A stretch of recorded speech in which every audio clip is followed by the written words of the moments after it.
Samantha Harper had always known the forests of Andalusia like the veins in her own hands. Her family had uprooted from the dusty suburbs of Sacramento 5 years earlier, chasing her father's dream of importing olive oil back to the States, planting roots in the sun-baked hills of Ronda where the cliffs dropped sharp as a lover's goodbye. At 13, she'd traded baseball fields for olive groves, American diners for tapas bars, but the wildness inside her, the part that made her heart race at the sight of Sarah Ruiz's crooked smile, had never quite taken to the transplant.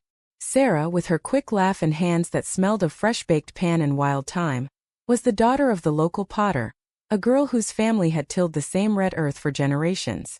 They'd met at the village school, two misfits in a sea of siestas and fiestas, bonding over smuggled episodes of the L Word on Samantha's laptop under the cover of moonlit picnics. By 18, those picnics had turned into stolen kisses behind the ceramic kilns, fingers tracing promises in the clay dust. "We're gonna get out of here," Sarah would whisper, her breath warm against Samantha's neck, eyes sparkling like the Guadalquivir under starlight. "You, me, and a beat-up VW van all the way to San Francisco. Rainbow flags and all." Samantha believed her because in Sarah's arms, the world felt less like a cage and more like a canvas, broad, uncharted, painted in hues of possibility. But possibility shattered on that rain-soaked July night in 2015. They'd been careless, tangled in the backseat of Sarah's borrowed Fiat after a village dance, the windows fogged with the heat of their defiance.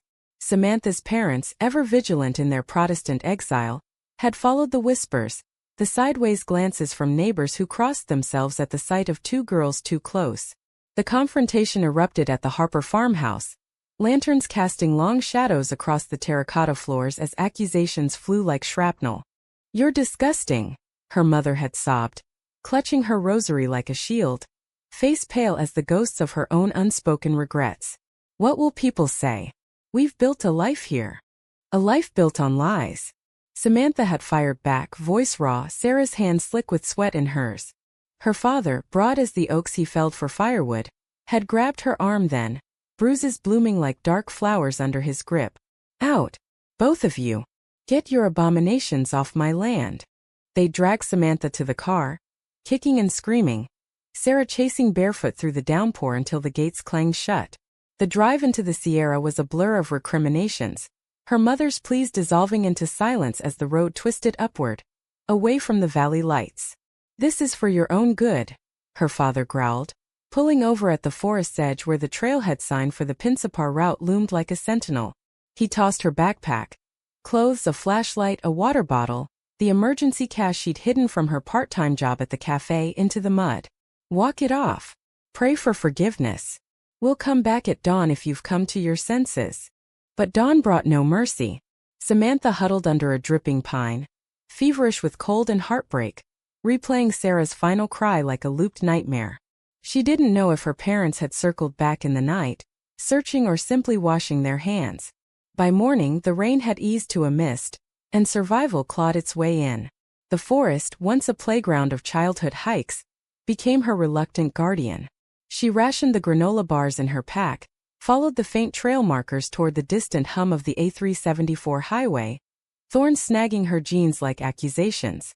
2 days later, dehydrated and hallucinating Sarah's face in the dappled sunlight, she stumbled into a roadside finca run by an old widow named Carmen. The woman, with eyes like polished chestnuts and hands gnarled from decades of pruning vines, took one look at the mud-caked American girl and pulled her inside without a word. Broth and bread, a cot in the shed, questions answered only in nods. "El Bosque no perdona los debiles," Carmen muttered over her morning coffee, but her actions spoke of quiet compassion. Word spread through the village like wildfire. La Chica Yankee perdida en El Monte, and by week's end Sarah appeared at the finca's gate, eyes hollowed by sleepless nights, a borrowed scooter rattling behind her. They fell into each other there, in the herb-scented kitchen, tears salting the space between kisses that were more anchor than flame. "They locked me in my room," Sarah confessed later, curled against Samantha on the straw mattress. "My parents. They said it was a phase, that you'd corrupted me. But I climbed out the window. I can't lose you, Sam. Not to them, not to anyone." Carmen became their unlikely patron, offering the shed as shelter while Samantha wired what little savings she had to an aunt back in California. A distant relation who'd always sent birthday cards with crisp 20s tucked inside. The aunt, a no-nonsense librarian from Oakland, didn't pry when Samantha spun a tale of needing space from family drama. A bus ticket to Madrid, a temp agency job at a call center, and suddenly the girls were scraping by in a cramped piso overlooking the Retiro Park. Dreams of San Francisco deferred but not extinguished. Life in the city was a grind of fluorescent lights and late-night ramens, but it was theirs. Samantha's voice, honed from years of school plays back home, charmed frustrated customers on the phone. Sarah waitressed at a tapas joint, her charm turning tips into tuition for night classes in graphic design. Evenings were for wandering the Gran Via, hands brushing in the crowd, stealing moments in hidden plazas where fountains drowned out the world's judgments. "This is our America," Samantha would joke, waving at the neon signs that echoed Times Square's glow. Just with more sangria and less guns. Yet the forest's shadow lingered. Letters from home arrived like ghosts. First her mother's scrawled in trembling script. "We miss you. Come back. God forgives." Samantha burned them in the sink, the flames dancing like accusations. Her father never wrote. Pride was his armor, unyielding as the Sierras. Sarah, too, carried scars. Her family had disowned her outright. The Ruiz pottery stall shuddered in shame. But in each other they found a fragile grace, building a life thread by thread. Years slipped by like pages in a well-worn novel. By 2022, Samantha was 25. Her auburn hair cropped short for practicality, green eyes sharper now, etched with the quiet steel of survival. She'd climbed the call center ladder to team lead, her American accent a novelty that opened doors. Sarah, at 26, had parlayed her designs into a freelance gig for local boutiques, her hazel eyes lighting up over sketches of bold prints inspired by Gaudí's whimsy. They shared a one-bedroom in Malesana, walls plastered with Polaroids of road trips to the Costa Brava, sunsets in Cadaqués, paella picnics on pebbled beaches, testaments to a love that had weathered storms. It was a Tuesday in late spring when the call came. Samantha was mid-shift, headset pinching her ears, when her phone buzzed with an unknown Spanish number. She ignored it, but it rang again during her break, persistent as a heartbeat. "Samantha Harper?" The voice was her mother's, thinner now, laced with the rasp of cigarettes and regret. "It's Mom. Please, don't hang up." The line crackled with silence, heavy as the Atlantic between them. Samantha's fingers tightened around the phone, the forest rain echoing in her mind. "What do you want, Mom? After all this time?" A pause, then a sob that pierced like shrapnel. "Your father. He's dying. Cancer. The doctors give him weeks. He wants to see you. We all do. Please, Sam. Come home." Home. The word tasted like ash, the farmhouse in Ronda a mausoleum of memories she'd buried deep. Sarah found her later, slumped on the balcony railing, staring at the Madrid skyline as if it held answers. "Go," Sarah said softly, wrapping arms around her waist, chin on her shoulder. "Not for them. For you." To close the door. But doors, Samantha knew, had a way of swinging wide when you least expected. The bus ride south was a descent into memory's throat. Rolling hills of cork oaks, the air thickening with jasmine and the faint brine of the sea. Ronda unfolded like a half-forgotten dream. The Puente Nuevo arching defiant over the gorge, whitewashed houses clinging to cliffs like prayers unanswered. Samantha stepped off at the station, backpack slung over one shoulder. Same battered canvas from that night in the forest, and hailed a taxi, heart pounding a staccato rhythm against her ribs. The farmhouse hadn't changed. Terracotta roof sagging under bougainvillea, olive trees heavy with fruit, the air thick with the scent of ripening figs. Her mother waited on the porch, older now at 55, silver threading her blonde bob, blue eyes shadowed by grief. No embrace, just a hesitant nod as if touch might shatter them both. "He's inside." Weak but lucid. The room smelled of antiseptic and wilted roses, her father a husk in the bed, cheeks hollowed, once broad shoulders slumped under a quilt. His eyes, faded blue like storm-washed denim, met hers without flinching. "Samantha." His voice was gravel, each word a labor. "You came." She stood in the doorway, arms crossed like armor. "Not for you. For answers." "Why now? After 7 years of silence?" He coughed, a wet rattle that echoed her own buried rage. "Pride's a fool's crown. Wore it too long. Seeing you. With that girl. It broke me. Thought I was saving you from hell. A pause, eyes glistening. But hell's what I built here. Without you. Her mother hovered, wringing her hands. We've changed, Sam. Church group, progressive now. They talk about love as God's design, not damnation. Your father's donated the groves to a co-op for queer youth retreats. It's his legacy. Words Samantha thought were cheap as olive pits. But the plea in their eyes, the raw unraveling of the family she'd once idolized, stirred something human, fragile as a first bloom. She stayed the night, sleeping in her old room, the walls whispering ghosts of teenage dreams. Dawn brought tentative coffee on the patio, her father's hand trembling as he passed the cup. Forgive an old man? He rasped. Not yet, she said, voice steady. But maybe someday. Back in Madrid, Sarah listened without judgment, her sketches forgotten on the table. What now? She asked, fingers interlacing with Samantha's, a lifeline in the quiet. Now? We live. On our terms. But as summer deepened, the calls persisted, her mother's voice softer each time, updates laced with urgency. And beneath the olive branches of reconciliation, Samantha felt the forest stirring again, roots twisting toward truths long overgrown. Autumn painted the Sierras in golds and crimsons, a deceptive beauty that masked the chill creeping into the Harper farmhouse. Samantha's visits became a rhythm, weekends snatched from Madrid's bustle, the high-speed train depositing her at Rhonda's feet like an offering. Her father rallied in fits and starts, chemo's poison yielding to stolen moments of clarity. They'd sit on the veranda, the gorge wind whipping their words into fragile confessions. I was scared, he'd admit one crisp October afternoon, oxygen mask dangling like a noose, of losing you to a world that chews up girls like you. Back in Sacramento, the neighbors. They talked. About my sister. She left for the city, never came back. AIDS, they whispered. I swore I'd protect you from that. Samantha traced the railing's splintered grain. The revelation landing like rain on parched earth. An aunt, wild-haired Elena, the one who'd sent those 20s, gone too soon, her queerness a family secret buried in Reagan-era silence. You protected me by throwing me away, she said, not cruelly but with the weight of years. Into the woods like some fairy tale curse. He winced, hand reaching for hers, rough-veined, once so unyielding.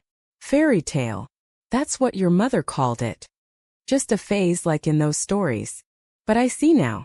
It's your truth. Braver than mine ever was. Her mother, ever the bridge, filled the silences with small gestures. Albums dusted off, photos of Sacramento Thanksgivings where Samantha grinned gap-toothed beside cousins long estranged. We kept your room, she'd say, voice catching. Hoping. The village, too, had softened. Whispers turned to nods at the market.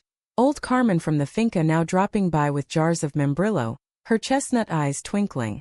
El bosque de devolvió más fuerte, the widow said, patting Samantha's cheek. Like the oaks after fire. Sarah joined her on the third visit, tentative as a deer in headlights. The drive from Madrid was charged. Hands clasped over the gearshift, radio humming Joan Baez covers in Spanish translation. You sure about this? Sarah asked, hazel eyes flicking from the road to Samantha's profile.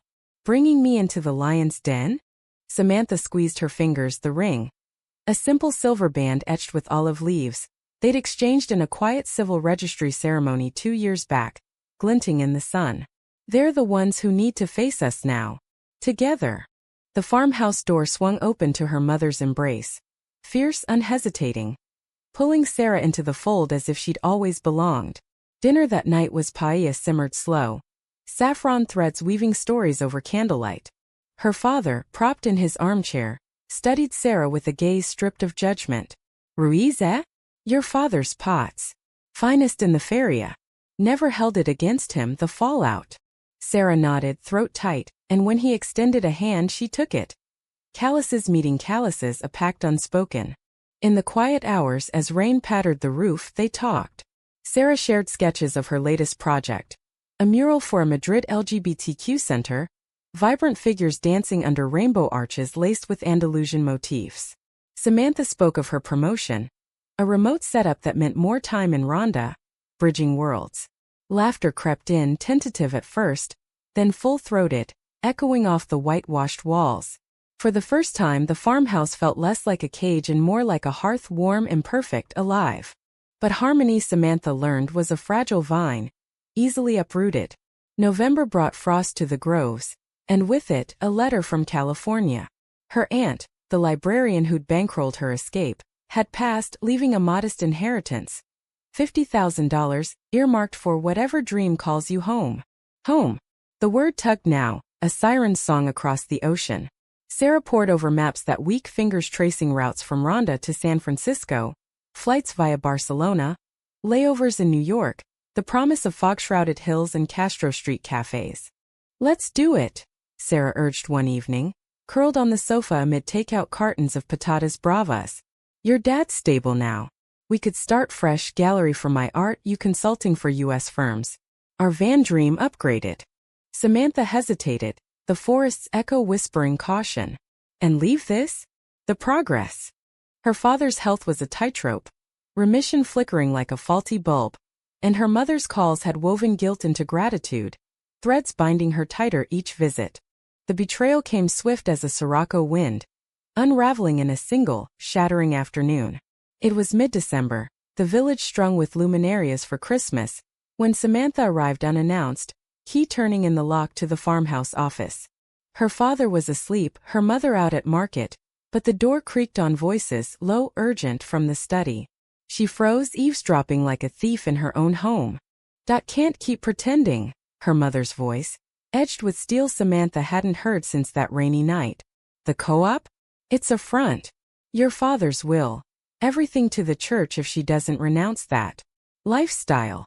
A pause, then a deeper timbre. "Pastor Ellis, the progressive shepherd of their expat flock, his drawl thick as molasses. Reverend Harper's convictions run deep, Margaret. The groves, the house, tied to repentance. Samantha returns fully, or it all goes to conversion ministries back stateside. God's will, plain as scripture." Samantha's blood roared, vision tunneling. Betrayal not softened by time but sharpened.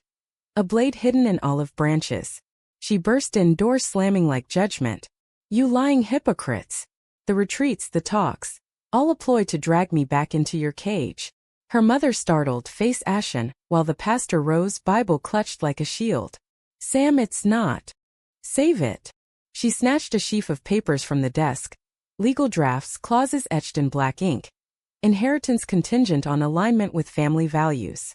Her father's signature, shaky but there, a deathbed dagger. Tears burned, but she held them, storming out into the frost-laced air, tires spinning gravel as she fled toward Madrid. Sarah was at the Kiln Co-op, hands dusted in clay, when Samantha pounded on the door. The story spilled in fragments, rage, grief, the forest rising again in her chest. Sarah pulled her close, steady as ever, but her eyes held a shadow, a flicker Samantha couldn't place. "We'll fight this," Sarah vowed, lips brushing her temple. "Lawyers' exposure. Make them choke on their own piety." That night they lay wakeful, Madrid's distant sirens a counterpoint to their whispers. "I thought we'd healed," Samantha murmured, tracing Sarah's collarbone, the curve a map of safer shores. "We have. With us." But Sarah's voice wavered, and in the dark Samantha felt the fracture. A hairline crack in the life they'd built.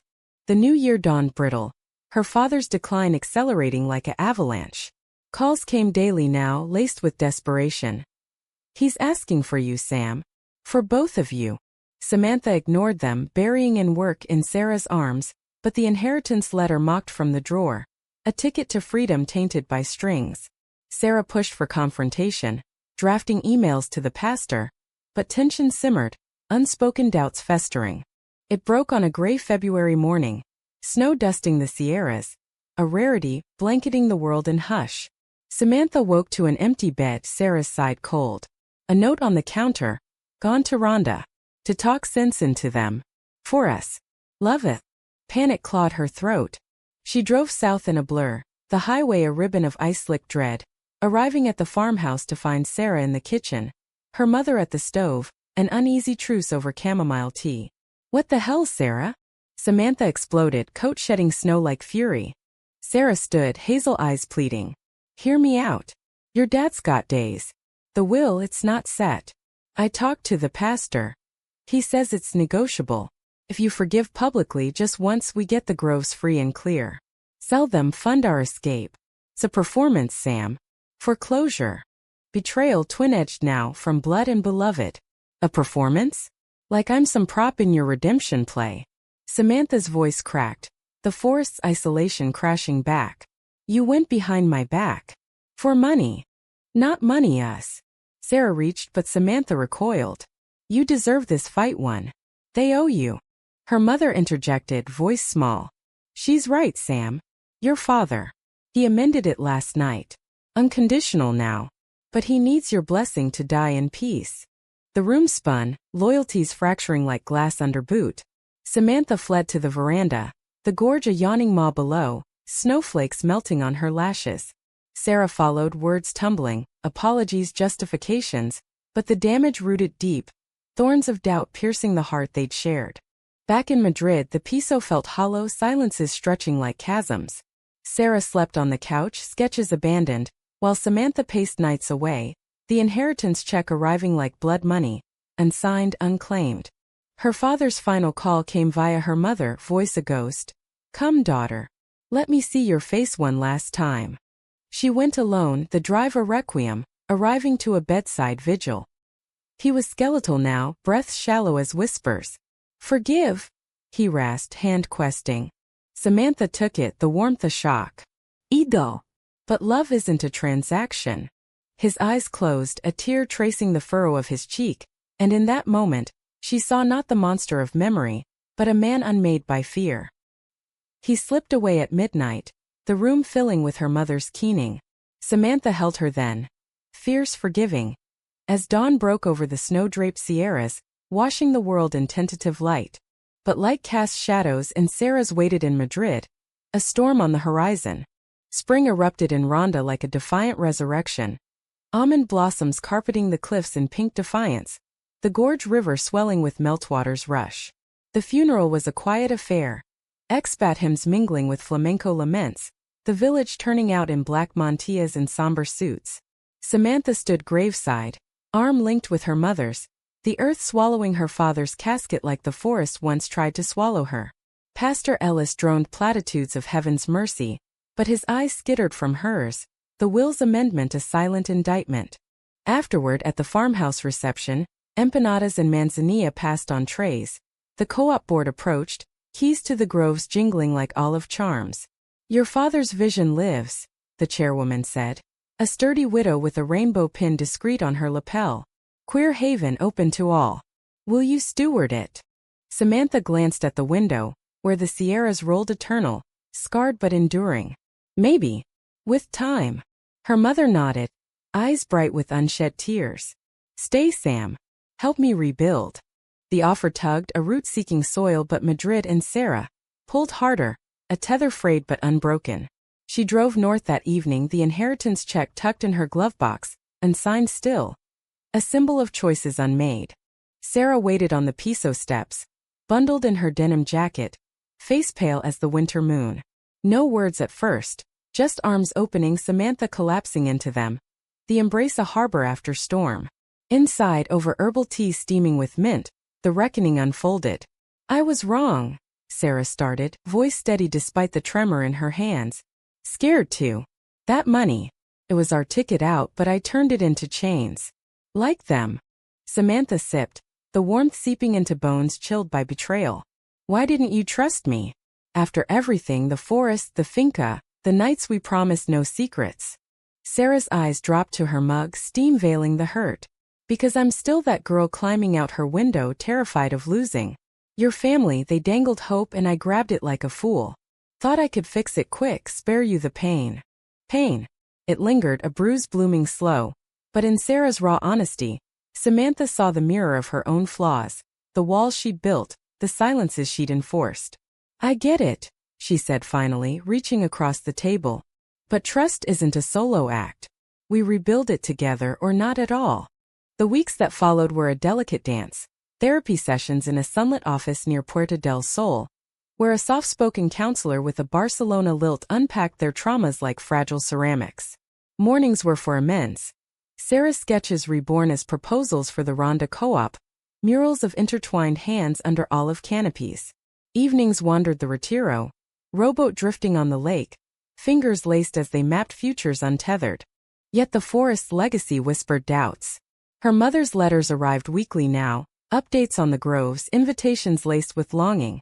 The house echoes without you. Sell if you must, but know it's yours.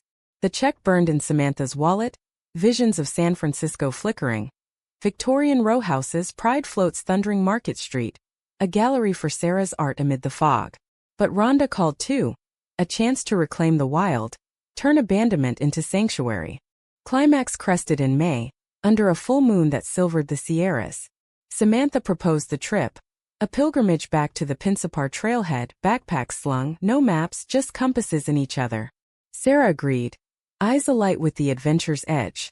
They drove at dusk, the road twisting like veins to the heart, parking where her father's car had once idled in judgment.